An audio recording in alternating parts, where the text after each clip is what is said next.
خواهر منیژه شما بفرمایید.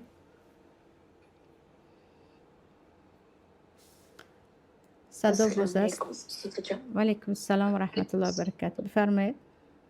استاد جان امین یک زن صدرشون کمتر پیشونی مویشون معلوم میشد. هم با سوال دادم که چون امین صدرتون قفوتر میکنین، گفتن که در ما این چیز حالی خودم هم سوره ندیدم، اونه که گفتن که در سوره نساء آمده است که زنهایی که از حیض برآمدگی هم میتونن که عورتشون خیلی کاملا محکم نکنن، گفتن هم خیلی گفتنده و به یگان جا میروند که میتونن که بی محرم هم روند. امین تا کجا درست است همین فکرشون؟ درباره عموما پیرزنها درباره قواعد من النساء آمدگی هست، درباره از حیض مانده ها نه، برای اینکه بعضیا در 30 سالگی هم از حیض میمونن، در 40 سالگی هم از حیض میمونن بعضی زنها. اون درباره زنهای قواعد، یعنی زنهای خیلی پیرزن که دیگر آنها یعنی کسی آنها رو دیده به آنها هوس نمی کند، یگان مرد با آنها قصد ازدواج ندارد.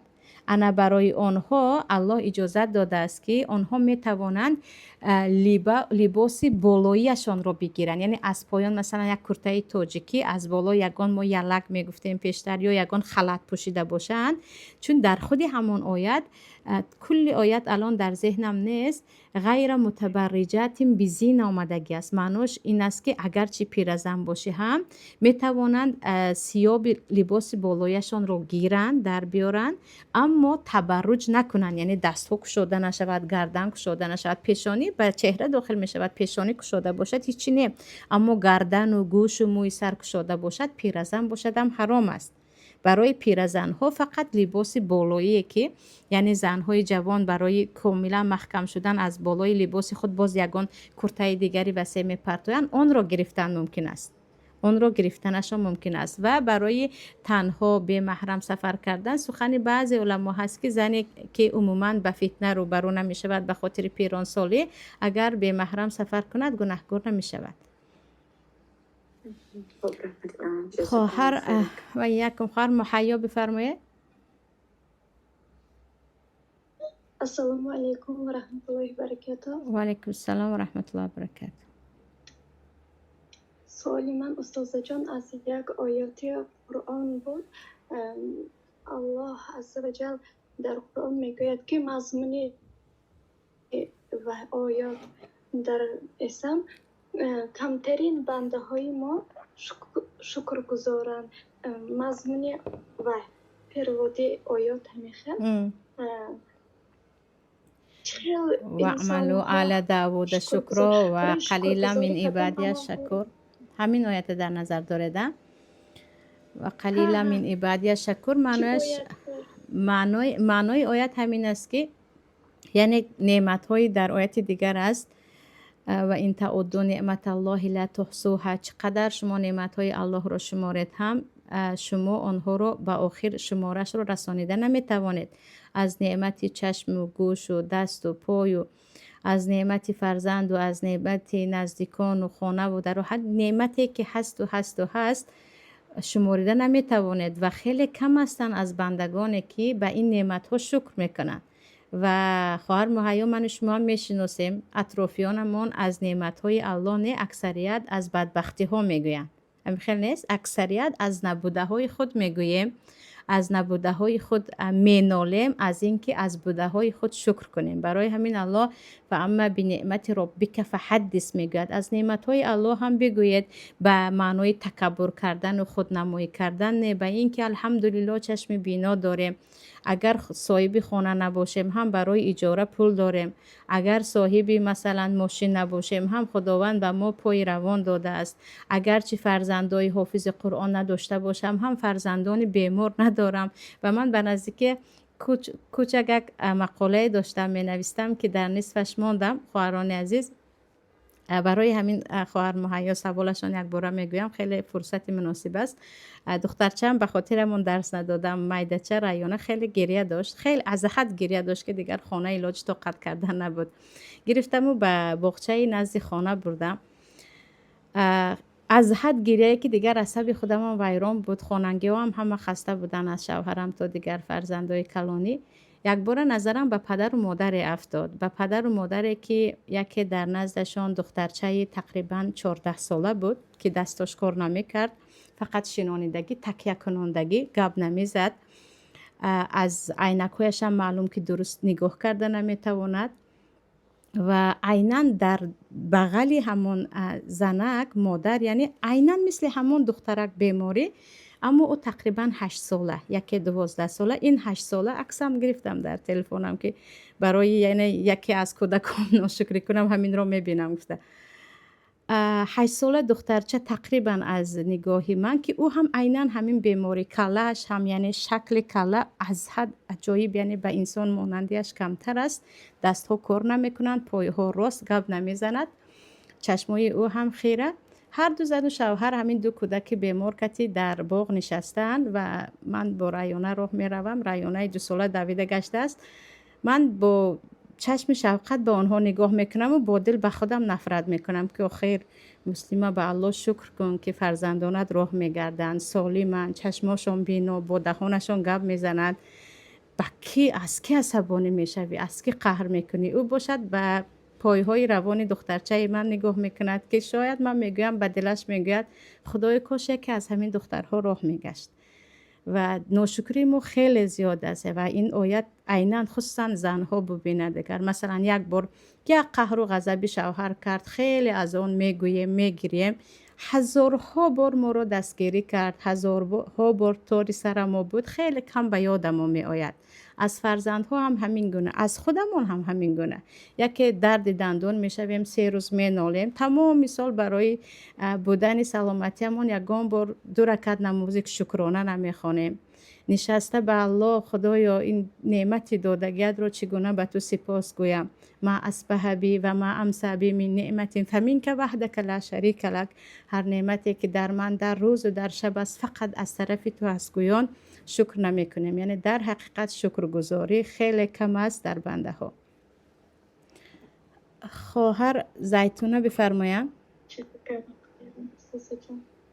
السلام علیکم و رحمت الله و برکاته. و علیکم السلام و رحمت الله و برکاته. از شما 3 سوال داشتم. بفرمایید. استادم این در تاجیکستان در بین مردم همه خیلی سخن است که یگان کس در روز جمعه مرا، یگان که آدم خوب دست در روز جمعه مرده است. همه چی اساس داشته باشه. خواهرم روز جمعه خودش روز خوب است. از نشانه های خوب است که انسان روز جمعه میرد یا روز پنجشنبه میرد. ولی حتما باید نگاه کنیم که اون انسان کی هست. آیا اهل نماز است؟ اهل نماز و اهل روزه باشد میگیم بشارت بالای بشارت، هم اهل نماز بود، هم در بهترین روز مرد. و خطا نکنم درباره بشارت درباره روز پنجشنبه هست، آنهایی که در روز پنجشنبه میمیرند. و جمعه هم یعنی روزهای بهترین است، ولی یک باره کی نمرد روز جمعه این خوب است و جنتی است گفته نمی شود، برای آنکه انسان مرده از مرده فرق میکند. بعضیا تمام سال در گناه و در مثلا ظلم مردم بودن، یکی شب قدر مردن، یکی روز عید قربان مردن، یکی رفتند و مثلا در حج مردن. این معنیش این نیست که تو 70 ساله ظلم کردگیت با همین یک مردنت عفو می شود. استادم یک کرب حلال باشد یا که حرام؟ کرب در نزد خرچنگ را میگه داره. در نزد جمهور علما حلال است به جز مذهب حنفی و جمهور علما قولشان راجع از خواهر. وقتی حدیث است پیامبر صلی الله علیه و آله حدیث در صحیح است که درباره بحر میگویند هو طهور ماؤه حل میتته، آبش طاهر است و تمام خود مرده هایش هم حلال است. و یگانه در مذهب حنفی به جز ماهی دیگر حیوان ها ممکن نیست. در جمهور همه حیوان ها، حتی دلفین باشد، کیت باشد، کرب باشد، اینها ممکن است. و پیامبر صلی الله علیه و آله از گوشت کیت خوردنشان در حدیث است. کرب انشالله بوک ندارد خوردید و ویتامینش از ماهی بلندتر است. استاذه یک سوال داشتم کمی دور دراز است. اصلا درباره این کمی معلومات میده. یک نفر زن صاحب یک فرزند است، بسیار وقت بیماری درد سر داشته است. هر باره که در نماز می ایستم یا که با شوهرم خوراک می خورم همین درد سر می خپد. سجده می پرایم درد سر می خپد. امی دیختم در نماز جلب کردن نمیتونم. بعد از چند مدت میفهمد که همین سحر داشته است. میگود وقتی که امی درد سر میخواد جوش میشود که امی فرزند میگو میزنم.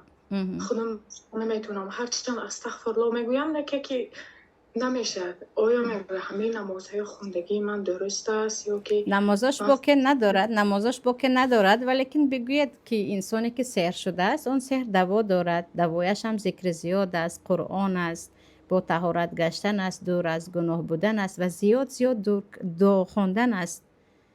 و او یک مستر است، مستری که الله خودش وعده داده است که امن یجیب المضطر اذا دعان. کی یک مستر رو به جز الله دعایش رو اجابت میکند؟ یعنی بگید زیاد دعا کند، زیاد برای خود دعا کند، سوره بقره خواند، آیت الکرسی خواند بیست، همیشه یعنی نمازهای نافله خواند و سحر رو دعا و ذکر میشکند. و انسان مؤمنی که به الله ایمان دارد یقین بداند جادوگر و جن و سحرگرا در نزد قدرت الله مثل قنات پشه هم نیستند. و انسان هرچی خودش ذکرش زیاد است و قرآنش زیاد است و توبهش زیاد است او روحاً قوی می شود اگرچه جسم بیمار داشته باشد و یگان سحر او را شکسته نمی تواند. پیامبر میگن سوره بقره را بخوانید، سوره آل عمران را بخوانید، خصوصا سوره بقره یگان ساحر آن را شکسته نمی تواند. یعنی خیلی حمایت میکند خواننده اش را. یعنی که نمازش درست با که ندارد انشاءالله، با که ندارد مادامی که بیمار است. خواهر فرزانه بفرماید. حسن و فرزانه شما بفرمایید. خواهر مدینه شما بفرمایید. السلام علیکم استاد جان. و علیکم السلام و رحمت الله و برکاته. بفرمایید. امیدوارم خوب هستید. من یک دو تا سوال داشتم اگر اجازه دهید. بفرمایید. این سوال از مادرم بود. مادرم چند سال کوشش کردند که صاحب پسر شوند ولی با امر الله ما 4 دختر شدیم. بعد 13 سال مادرم باز حامله‌دار شدند، اما در دوره حامله‌داری سلامتیشون خیلی وزنی شد. بعدی تولد باشد دکتران گفتند که نچه‌های بچه‌دانش را بیا ببندیم تا که دیگر حامله‌دار نشود. مادرم از درد زیاد این را قبول کردند. آیا در اینجا مادر من گناهکار میشوند؟ درباره بستن تربچه‌ها یا گفتیم عقیم کردن یعنی خود را نازا کردن، پیشتر گفته بودیم که این گناه کبیره است. نعمت الله داده رو ناشکری کردن است و تقریبا دکترایی که این کارو میکنند پنهان میکنند که این رفته به بیماری رگ سینه به چند بیماری های خونروی تبدیل میشود. یعنی خیلی پیامدش هم در دنیا بد است و تمام علما اتفاق هستند که زنک به سبب خود رو رفته به من همین قدر فرزند شد، من از 5 فرزند زیاد نمیخواهم، شوهرم زن دوم دارد به من 4 تایش بس میگوید، او در گناه کبیر است، باید توبه کند. اما اگر مادر شما یعنی نزدیک به مرگ بودند و دکتر میدونست که یک حاملگی دیگر سبب مرگ این انسان میشود و این کار رو کرد، در اینجا میگم شاید یک سببی بود، اما فقط نه هم دکترها وای کردن مادرتون من درد کشیدن گفتن روزه شدن، در اینجا گناهکار میشوند که باید توبه کنند. با توبه بخشیده می شوند انشاءالله؟ همه گناه با توبه بخشیده می شود و جز گناه هایی که در حق انسان میکنید، یعنی یک انسان در حقش ظلم میکنید، خداوند از نام بنده یگان کس را نمی بخشد، باید از او هم بخشش پرسید یا حلال جوید. سوال دیگرتون؟ یک سوال دیگر.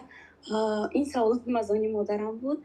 مادرم میگویند که ما وقتی از پدرم اجازت میگیرن که به بیمارخانه برای خبرگیری روند و اونجا میروند و بعدی از اونجا برآمدن نپرسیده پدرم به مغازه میروند برای که برای خواهرم چیزهای دختری در کار بوده است. در اینجا از پدرم این رو مخفی میکنن. اینجا گناهکار میشوند؟ پدرتون فهمن یعنی چی میشوند؟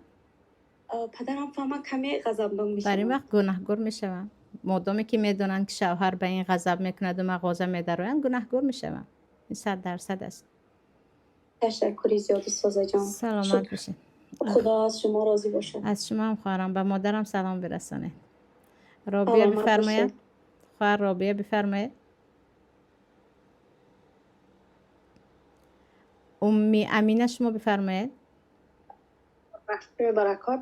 علیکم السلام. سوال امی است. در حق یانگای من دعا کنید این روز از دنیا گذاشتن. یک هفته بیماری وزبین در بانیسای روسیه. الله رحمت امروز کند فاتیدن خانم. افتان میبرن بر روز دوشنبه.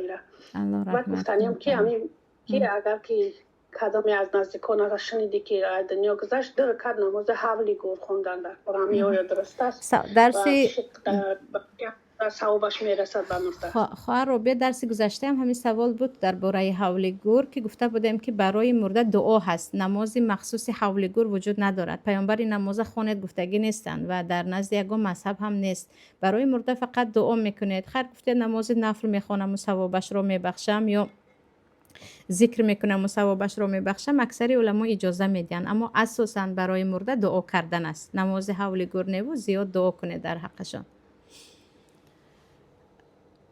امینه بفرمایید. خیره. و السلام یکم. علیکم و رحمت الله و برکاته. و علیکم السلام و رحمت الله و برکاته. استاد جان دو سوال داشتم. سوال اولم این که یعنی ما در یک یعنی رسیه در جریان زندگی میکنیم که در پیشوی می خانه‌های ما پلیه‌های کلان هم مثلا کارتوشکا میکنن، همین خیلی جگوری هر چی میکنن، اما صاحبای آنها رو نمیبینیم. بعدا همین وقت کارتوشکا رو میچینن میپرتوینده یکم جزیره شبردگیش هم میچینن مردم بسیار و از جگوری هم میچینن. آیا جایز است؟ اگر وای ها پرتوین به ما لازم نیست گفته به پرتوین وای خود نخود چیزی پرتوفته شده است شما گیرید بوکه نیست، برای اینکه او که پرتوف معنیش این که به او لازم نیست، از او دیگر استفاده نمیکنن. یعنی میچینن میبرن چیزی که در براش برف میزنن دیگر نمیچینن. اجازت است؟ وقتی که شما عرفاً میدونید که اینها در کوریاش رو گرفتن بقیه رو نمیگیرن، در اینجا دو چیز است، یا اونها نمیگیرن یا شاید میگن در زمین است که به زمین فایده دارد، بعضی مثلا از همچون اخلاد استفاده میبرن از آن. در اینجا از آنها پرسید. اما من از سوال اولی دادتون همین خیلی فهمیدم که یک طرف میکنن آنها، یعنی خوبش رو میگیرن بعدش رو یک سو کرده میرون همچون پرتو یا موسور، نه در داخل زمین مونده رفتن. اونجا باید از خودشون پرسید. به زمینی کس به اجازه در آمده نمیگیرد، حتی که دانید که به چیز به او لازم نیست. شما داخل زمینی کس میشوید حتما از اون پرسید. اما به یک طرف راه پرتوفتند و رفتن و همون پرتوفی عادی هست که شما گیریدم نگیرید هم پوسیده میرود. اما باغ مردم ندارید، نپرسیده به باغ مردم ندارید. او گرفت و ماندگیش موند یا حتما از خودش پرسید. سوال دوم استاد جان، یعنی نفرایی هستن که یعنی یک چیزی را که میفهمیم یعنی حلال است یا حرام میگویی، بعدا میگه که یعنی تو حلال میدونی نخور، یعنی برای ما کن میخوریم، یعنی حرام است ما میخوریم. سبحان الله، حرام نه یعنی جایز نیست ما میخوریم، یعنی تو نخور میگم با ما کن. مثلا از این چیزهایی که مثلا رولتون از همین چیزها یا که یکان گپی حق رو میگویید، یعنی مثل که شما از چیزی یک کس نپرسیدن یعنی جایز نیست میگوین نخور، یعنی نمیخواهیم ما میخوریم. در اینجا یعنی قهر میکنن. آیا در همین باره درباره همین ها را گفتم حق درست است؟ یعنی تو جای قهر میکنن که یعنی جنگ هم میکنن با همراه خوارم اونجا چرا به آنها گپ زدن ممکن است یا گپی آنها ممکن است؟ یعنی شما به آنها گپ زدنتون ممکن است یا نه؟ مقصد نصیحت کردن در نظر داره؟ بله. خواهر جان نصیحت رو همین رو دانید که در قرآن هم اومدگی است و امر بالمعروف و نهی عن المنکر و اصبر علی ما اصابک میگد لقمان حکیم به فرزندش که پروردگار همین رو تصدیق کرده است. امر به معروف کن، نهی از منکر کن، یعنی به خوبی ها دعوت کن، از بدی ها باز دار. بعد از اون واصبر علی ما اصابک، صبر کن به اون چیزی که به تو از گرفتاری ها می آید، خواهد نخواهد. وقتی به یک نفر شما این کارت خطا میگویید، نه همه از اون فرشته هایی هستند که بگویند چشم این کارم خطا، حتما با شما می جنگند، حتما با شما تلاش میکنن. انا برای همین اجر دعوتگر خیلی بالا هست. پروردگار و تواصوا بالحق و تواصوا بالصبر میگه، به حق و به صبر هم دیگر رو دعوت میکنن. شما تا میتوانید امر معروف کنید، تا میتوانید، اما با حکمت.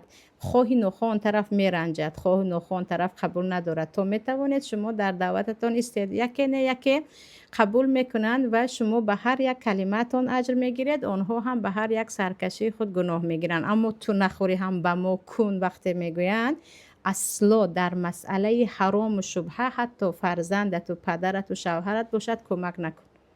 به یگان نفر در مسئله چیزی که حرام است و شبهناک است پخته دادن و خرید آوردن به کسی گناه در این گناه شریک نشوید.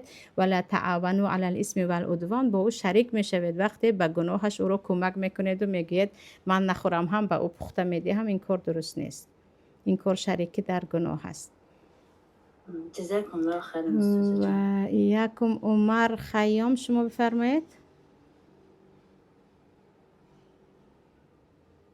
عایشه شما بفرمایید. خواهر عایشه. محمدی و آره جان شما بفرمایید. آره علیکم السلام. استاد جان سوال من بود که سوال یک خواهر میگه که می در مسکو قرار داره ویم میگه که می روسا مثلا چقدر ویش بای هم که می لباسا رو به فرزندش رو میخرن کم ترک همی دوباره میپوشانه بعد که میگه دل مونم میشه مثلا پرتایم هر میگه لباس بگیرین درسته یا کی؟ هیچ کم ندارد لباس دهد اگر شما شسته پوشیدید بوکه ندارد. لباس کافر نجاست نیست وقتی شستید و پوشیدید هیچ کم ندارد. یا هدیه دادن هم قبول کردید بوکه ندارد. پیامبر هدیه کافر رو گرفتگی هستند، حضرت علی گرفتگی هستند، یگان بوکه ندارد. خواهر مدینه بفرمایید. و یک خوراکشان چیزی که حرام است برای ما خوردنش یا پوشیدنش انوی نمیگیرید، اما چیزی عادی کودکانه بوکه ندارد. انشالله هدیه دادن یا که گفتید ارزان تر است دستی دو خریدید بوکه نیست انشالله. استاد جان مثال ای خوراک هایی که مثال نمی یکون پیچینه هم خیلی مثال میدونم که اوی حلال ایده ترکیبش مگزینی و یا چی و هم نگیره مثال اینه که مثال میدونم که نه شما وقتی میدونید که 100% در آن یگان شبهه نیست بگیرید، یگان مشکلی نداشته باشد بگیرید. مثلا ماهی بگوید یا بعضی نمود نان و بعضی خوردنی هایی که 100% میدونید که یگان چیزی شبهه ناکش نیست یگان بوکه نیست از آن استفاده برید. جزاکم الله خیر. یکم مدینه شما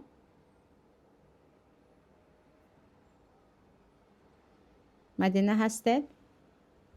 عایشه شما بفرمایید. عایشه به انگلیسی نوشتگی.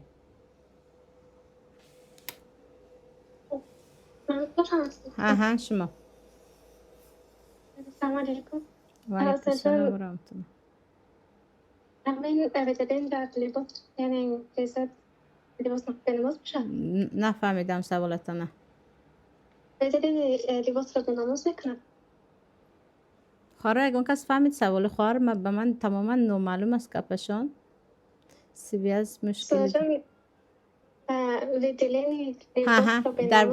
ویدلینی خواهرم در نزد جمهور علما در نزد اکثریت علما به نماز میکند برای اینکه از راه عورت می آید. بعضی علمای معاصر هستند که میگویند قبل در مذهب امام مالک هم است میگویند اون چیز از پیشابدان رحم می آید و نجاست نیست.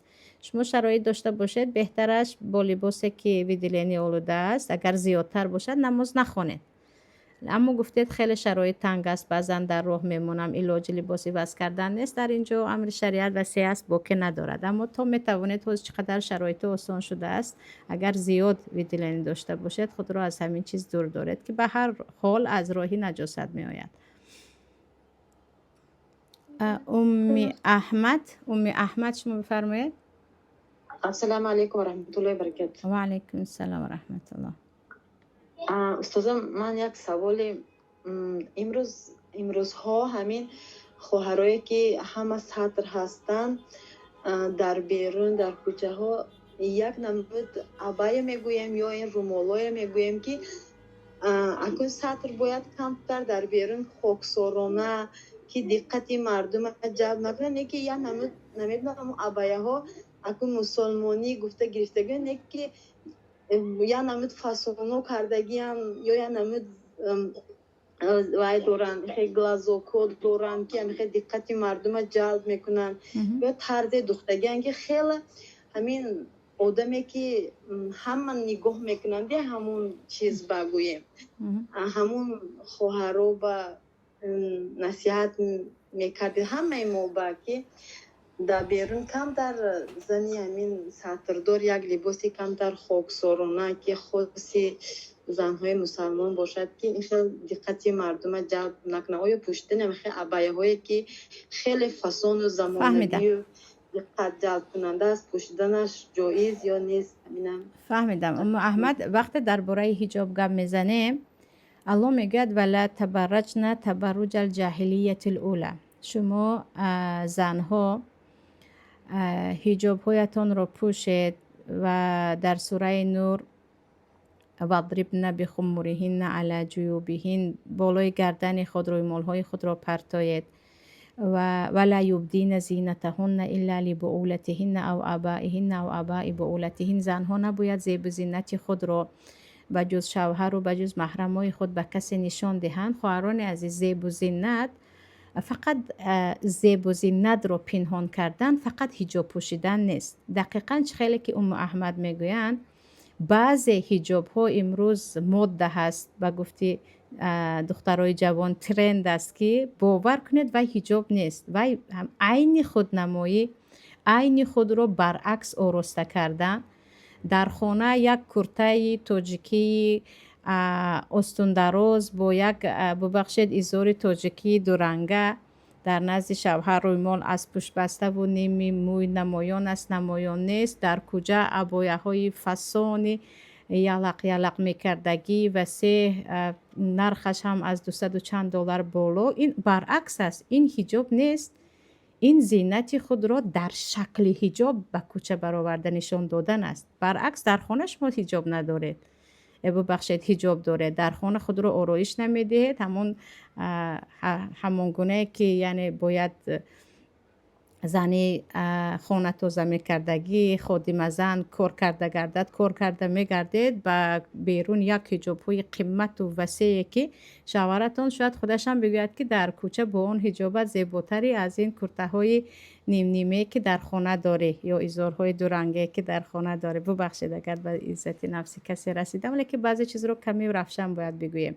برای همین وقتی الله میگوید زیب و زینتت رو در بجز شوهرت و محرم ها کسی نبیند، فکر نکنید که شما یک تا یعنی بجز روی و دست همه جا رو پوشاندید شما کلا صاحب حجاب شرعی شدید. این حجاب شرعی نیست. حجاب شرعی اونه که کسی دید میگد که این زن زیب و زینت ندارد، این زر و زیور ندارد، این خود رو آراسته کرده نیست. و عیناً همین چیز چندین وقت است که ذهن من رو هم مشغول میکنند. من شخصا خودم خواهرای رو میشناسم در داخل خونه که یک زن پیر هستند با حجاب یک دخترچه جوان در کوچه میگردن، یعنی یک لباس حجاب برای خود خریده هستند که خیلی آنها رو جوان نشان میده. در بیرون در خونه احوالشون رو دیده یک پیرزن هستند. این معنیش این است که خیلی گفتم با حجاب خودت رو زینت میدهی. مقصد از حجاب زینت رو پنهان کردن است، زیباگیت رو پنهان کردن است، تا میتوان تو رو پنهان نشان دادن است، نه اینکه دقت مردم جلب شود. و پیامبر صلی الله علیه و سلم سبحان الله در حدیث صحیح آمده است لباس زیبا پوشیده و فخر کرده کسی که در راه میگردد نزدیک است که زمین او را در کشد میگوید. و آنهایی که با لباسی با فخر و با کتگی در کوچه میگردن در روز قیامت در ذلتن. این یک ریا هست، یک تکبر از کار خوب نیست. یعنی حجاب میپوشید، احترام حجاب را نگه دارید. زینت زن هرچی باشد در خانه باید باشد. همین که به دخترت مثلا دخترک هم میخیر یک حجابای رو خریده میپوشن دخترکای بعضی جوان که شما میگید خیلی خود رو اورو کردگی است با اون. یعنی هر لباسی زن تا میتواند خاکسارانه، تا میتواند طرز باشد که دیدی بگویی که این لباس اهل زینت نیست، این زینتش رو با این لباسش پوشیده است. وگرنه فقط یک حجاب من و شما رو یا فقط یک همون پوشیدن بدن من و شما رو به جنت میبرد. این حدیث پیامبر که رب کاسیت فی الدنیا عاریت فی الاخره میگویند زنهایی هستند که در دنیا پوشیدگی هستند اما در آخرت کشاد و برهنه هستند. چرا؟ برای ریا می پوشیدن یا طرز می پوشیدن که نامش پوشیدن بود، در اصل آن پوشیدن نبود، آن برهنگی خودنمایی بود. و زینهار که لباس های کوچه شما، حجاب شما برای زیب و زینت و خودنمایی و ببخشید فیگورم رو خیلی خوش رو نشان میدهد نباشد، تا می توانید به کوچه خود رو پنهان کنید و زینت هایتان در داخل در خانه برای شوهر باشد. سوال دیگر خواهر فاطمه شما رو میگیرم.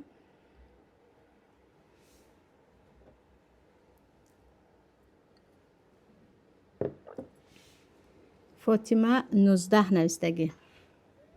السلام علیکم و رحمت الله و برکاته. علیکم امیدوارم السلام و سودا جان رحمت خوب هستین. الحمدلله. بفرمایید. یک سوال داشتم. مثلا در میمون تاجیکا بعضی مثل در چی میگن در دیگر صحبتاتون یعنی بود که اسپند گفته دود میاندازن همین چیزا و مانندی همین مثل همین اسپند باز چیزایی با هست که مثلا چی میگن سبحان الله فراموش کردم عجیب میگن چی میگن این همون گویا که همون جین ها را همون علف یک نمون بوی داشته است از همون بوی یعنی که همون جین ها نیست میشده است همین یعنی من با صحبت های شما را گوش میکنم این چیزا را علکه میدونم که این تنها با یعنی که پیامبر صلی الله علیه و سلم بن همین سوره هایی که یعنی که خلاص برابین است همین سوره ها یعنی که اینو همش فایده یعنی که با شفا است ولی میخواستم که درباره همیش ما صحبت میکردن که چون که خواهرام گوش میکردن در این باره معلومات میگرفتن. خواهر فاطمه الله حفظتان کنه درباره یک مسئله دوغ شرکی گپ زدید. خواهرای عزیز در ما حدیث است در سنن ابو داود پیامبر صلی الله علیه و سلم درباره تومور، درباره بند، درباره خصوصا بلاگردان گفته بعضی رسمان ها رو بستن، همه اینها رو شرک گفتگی هستند. این التمائم و تولت شرک گفته آمدگی هستند. یعنی به همین چیز به درونی تومور بستن و مثلا بعضی بند بستن و اینها بعضی گیاه ها رو عیناً در جای ما بعضی گیاه ها خودش مثلا پیامبر صلی الله علیه و سلم قسط هندی رو یا گفتیم سیدانه رو یا مسواک رو یا درخت زیتون اینها همش گیاهای با برکت است، دوا هست. خودی اسپند هم مثلا بوی خوش دارد و تو جای بگریپ مثلا فایده دارد، اما همچون بلاگردان آن را استفاده بردید یا همچون دور کردن جیندها کدام گیاه نباشد. حالا بعضیا سرپیاز رو یا چسنوک رو میگن یا قرنفل رو مثلا به درها آویزان میکنن که بلاگردان است و جین داخل نمیشود. این همون تومورهای شرکی می شود که پیامبر این رو شرک میگویند. یعنی شما دور کردن جین و بلا و چشم رو از یک گیاه میدانید که گیاه خود گیاه عموما نه یگان جین رو دور میکنن، نه یگان شیطان رو دور میکنن، نه یگان چشم رو دور میکنن. دور کننده اینها پروردگار جین ها، پروردگار صاحبان چشم است که با آیت هایش و دعاهای پیامبرش ما را نگه میدارد. و بعضیا مثلا حتما کودک تولد شد اسپند دود میکنن برای میکروب کشتن، گفته چیزی دیگر نه، برای چشم نرسیدن اکثریت این رو میکنن. یا مثلا به خانه خود اسپند بسته میمونن. چرا؟ میگویند چشم نمیرسد. الکی اون گیاهی شرکی میشود و هر چیزی رو که چشم بند است، بلاگردان است گفتید و از آن استفاده بردید و حتی آیت های قرآن رو به ورق نوشته بسته مونده، در نزد جمهور علما 96% علما این چیزا قدم به شرک است اگرچه آیت قرآن باشد. چرا؟ به همون تومورچه بستگی دل آدم دیگر تعلق مییابد، گمان میکند که خداوند یعنی نه و همین چیز است که مرا نگه داشته ایستاده است. برای همین یعنی الله وعده داده است همه گناه ها را میبخشد اگرچه توبه نکند صاحبش با رحمت خود اگر خواست. اما شرک دیگر خط سرخ است که اون بخشیده نمی شود. این شرک ها باید ریشه‌کن شود. شرک هایی که ما در گیاه و در سنگ و در دعای مخصوص یک انسان و در بعضی از مثلا کرد و استخوان و دندان چیز دیگر گمان میکنیم که بلا رو دور میکند یا جن رو از ما دور میکند. سوره بقره خونه که قرآن خوانده می شود جن های کافر از آن نفرت دارد. پیامبر میگن خانه‌ای که در آن اذان است یا جایی که در آن اذان است و اقامه دارد شیطان به کیلومترها گریخته میرود. خانه‌های خود را با ذکر الله، با تلاوت قرآن، با نمازهای شب آرام کنید، نه با بستن گیاه و دود کردن بعضی از گیاه‌ها. و یکم ام عیسی رو میگیرم سوالتان رو. ام عیسی با عربی نوشتگی.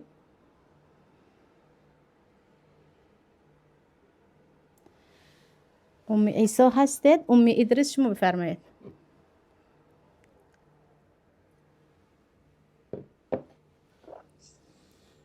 السلام علیکم و رحمت الله و برکاته. امیدوارم خوب باشید استاد جان. الحمدلله بفرمایید.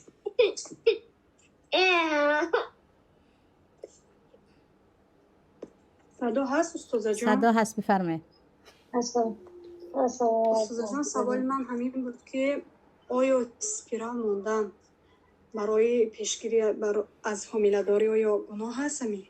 خواهرم سپرال رو به خاطر اینکه کودک معده دارد کمی کلان شود کمی خود رو احتیاط میکنم گفتید بو که ندارد یا عموما پیشگیری از حاملگی به خاطر اینکه شما یک مدت فرزنددار نشوید به خاطر سلامتیتون جابجا شدن یا کودک معده‌چه دارد یا چیز دیگر بو که ندارد. حدیث جابر ابن عبدالله بود خطا نکنم حدیث در صحیح هست که در زمان پیامبر بعضی صحابه ها هم از حاملگی پیشگیری میکردن به هر اسلوبه ولی پیامبر میگن پیشگیری کنید ولی خواسته خداوند می شود. اگر خداوند خواهد باز فرزنددار می شود. خیلی که از بالای سپرال هم فرزنددار شده ها هستن همه می دانید و صحابه میگن در زمان پیامبر ما از حاملگی زنهایمان به خاطر کودک معده چیزی دیگر پیشگیری میکردیم. قرآن نازل میشد و خداوند ما را نهی نمیکرد شما به خاطر یک مدت کردید بوکه نیست اما تمام عمر بعد از مثلا 3-4 فرزنددار شدن سپرال موندن هم به سلامتی فایده دارد. خواهرم هم کاری درست نیست.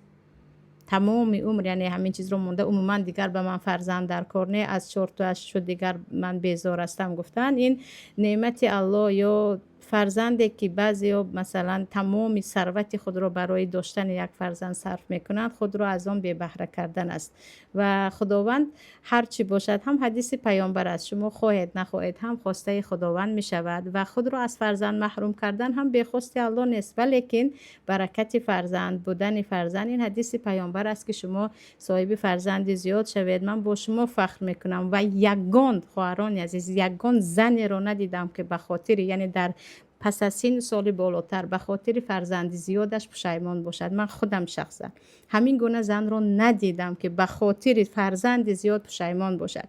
برعکس این خیلی از زنها رو دیدم که پشیمانند که چرا خود را در وقتش از فرزند محروم کردند و گفتند به من دیگر فرزنددار نیست و الله میگوید در حقیقت خسران شدند یعنی ناکامند از دست دادند آنهایی که فرزندان خود را میکشند و نعمتی که الله برای آنها داده است از آن خود را محروم میکنند.